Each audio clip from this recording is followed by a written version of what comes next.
In 1969, the band Chicago, also known as Chicago Transit Authority, released a self-titled album with the hit song, Does Anybody Really Know What Time It Is? It had a catchy tune that probably some of you already have going through your mind now as I mention that. The constant refrain was, does anybody really know what time it is? Does anybody really care? In this improbable year of 2020, this may turn out to be an extremely important question. Do we really know what time it is? Do we even care to know?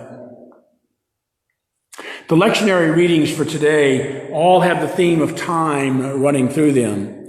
In Joshua, it is decision time, detailing the before and after of God's call to Abraham and the people's relationship to God as a result. Joshua tells those gathered that they must commit to the God who called them and committed to them. The time is now. The other reading from the epistle is in 1 Thessalonians chapter 4, verses 13 through 18, the section that is commonly referred to as the rapture. But it was written to the early community there in Thessalonica, and they were anxious about their friends who had died before Christ returned. Paul assures them that at the return of the Lord, everyone will be together. All time belongs to God, and all people will be gathered up in it. Finally, Jesus, in Matthew's gospel that we just read, teaches through the parable of the wise and the foolish bridesmaids that we cannot know the time of God's coming, but we can be certain that time will come. And therefore, we should always keep watch, be ready, and be prepared to welcome him. We are told to keep watch, to pay attention, to keep our focus, because distractions abound. In Joshua, the people were distracted by the richness of their success in their conquering of Canaan. It wasn't done yet, but they were well nigh on the road. They could sense that victory was at hand. Joshua brought their attention around to the most important thing for them, the necessity of keeping their minds on the Lord. You see, it's easy, once things are going well, to forget the challenges that you faced in the beginning. It's easy to begin to think about how good things are and all you did to get there. But Joshua reminded the Israelites about the reality. In chapter 23, verses 10 and 11, he said, one man of you puts to flight 1,000, since it is the Lord your God who fights for you, just as he promised you. Be careful, therefore, to love the Lord your God. Joshua is saying here to not get too cocky, trusting in your own abilities, thinking that things will go as they always have in the past. And don't we tend to do that? Things get going well, and we tend to think about how we've done stuff. And we talk about, I did this and I did that, rather than recognizing that it is the Lord who gives us that strength and ability, and that he works things out in our favor. In Thessalonica, it appears from Paul's letter that the saints were distracted theologically. They were worried about their loved ones who had died before the coming of the Lord. Now, while we don't have a definitive answer as to why they were concerned, it appears that they may have been questioning their own final salvation in light of the recent deaths of other saints. Or they may even have wondered if those deaths that had occurred in their community were a sign of God's disapproval. Regardless, they were obviously being distracted from their true focus. And Paul tried to put their minds at ease by telling them to focus on the main thing. You've probably all heard that quote by Stephen Covey, who said, "The main thing is to keep the main thing the main thing." Have to keep that in mind, keep it in our focus.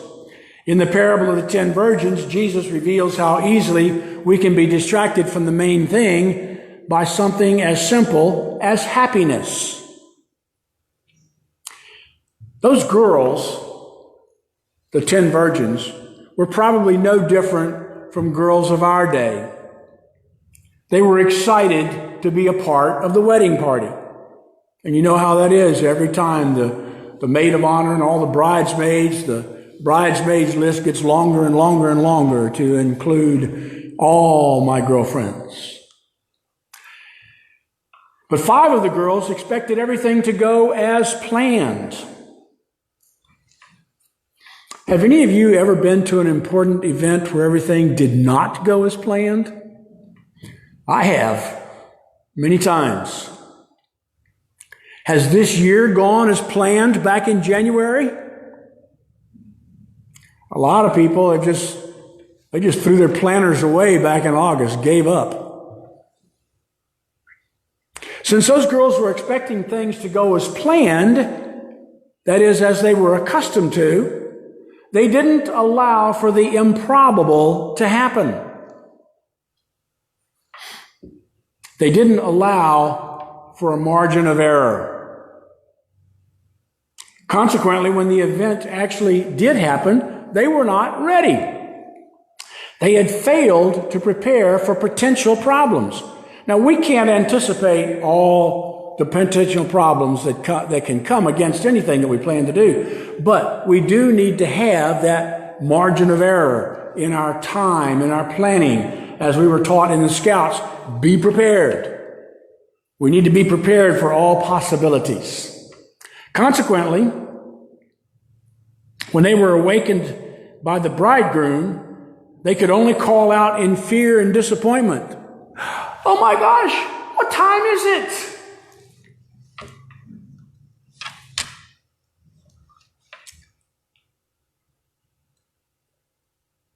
What did I do? In Matthew chapter 16, verses 2 to 3, Jesus talks about, he answered them, "When it is evening, you say it will be fair weather, for the sky is red. And in the morning it will be stormy today, for the sky is red and threatening." We say it differently. Red sky at night, sailors delight. Red sky in the morning, sailors take warning. Same thing, still true 2,000 years later. He goes on to say, "You know how to interpret the appearance of the sky, but you cannot interpret the signs of the times." Jesus was amazed that the people of his day could not understand the time. What time is it? On this Sunday after the election, when our country remains divided and bitter partisanship threatens our union, in a year when our health and economic well-being continues to be tenuous for many and completely turned upside down for others, how are we to interpret the signs of the times? Rather than trying to interpret these signs in the light of end times or in the light of Jesus' return, in the light of judgment or any other thing that is popular, I think we should ask the question differently. What should we be doing? How should we prepare ourselves for whatever is coming? Now we know with the change in the president as it stands right now, there's a lot of talk. You'll hear a lot of talk, a lot of opinions about what's going to happen, how bad it's going to get. Those of you that have lived through at least one other election know that that's standard procedure when there's a change in power. Those who lost, I say lost as I spoke last week, think that we're in all kinds of trouble. And those who won feel like we're about to enter into our glory days. And so the talk will be in that direction. But we don't know what is coming. But how do we prepare for what we don't know? Or as Francis Schaeffer paraphrased 2 Peter chapter 3 and verse 11, he said, how shall we then live?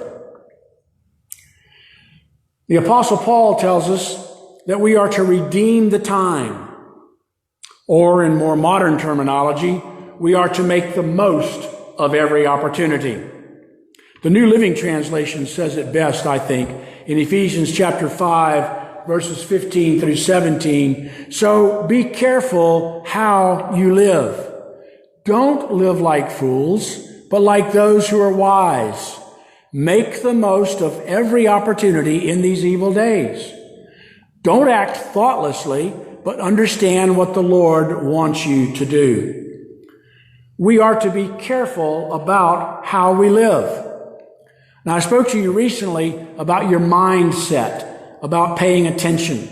And this is Paul's emphasis here. Pay attention to your life and what you do. Don't just go careening from day to day as the habit of so many people is. Know what's going on. Now, just as a side note, the word in the Greek that's translated there, be careful, it was a fun word for us in our first semester of New Testament Greek. It was part of our vocabulary that we were learning. The word is blepo, and it just came out silly for us. Blepo. And we'd say, did you blepo anything today? The basic meaning of blepo is to see. But it goes far beyond just an impression upon the retina of the eye. It means to see with understanding. Or as I often say, there's a difference between looking and observing. We are to pay attention to how we are living, especially now in these days. He goes on to explain that our living is not to be foolish but wise. What made the 5 virgins foolish? Not paying attention.